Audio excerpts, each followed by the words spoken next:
All right, so this is Max Middlestat. Max, today I'm going to ask you what defines you and what are your core values as a young man?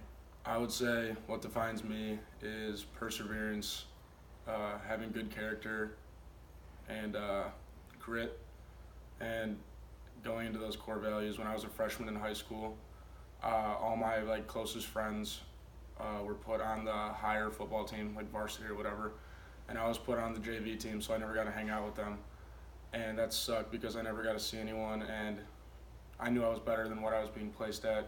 And so for the rest of my time in high school, I worked as hard as I possibly could, twice a day, every day, so I could get to where I wanted to be.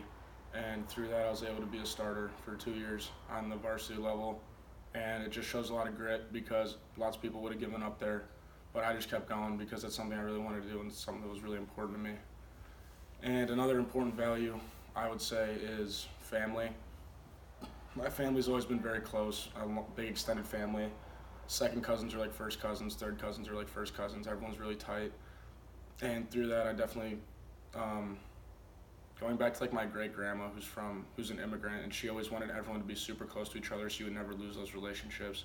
And even being 5 hours away from all my family and sometimes even farther, I'm always talking to them, always interacting with them, always trying to stay close to them because I know that those are people that are going to be in your life forever, and that's something that's very important and something that definitely needs to be I think stressed more in today's society because people are just like doing their own thing and not really trying to build as many relationships and just like networking as much, and like that's broader, but it all goes back to family. And if you have a strong base there, just like by keeping in contact with people no matter what you're doing, I think that's very important, and that's kind of what makes me me.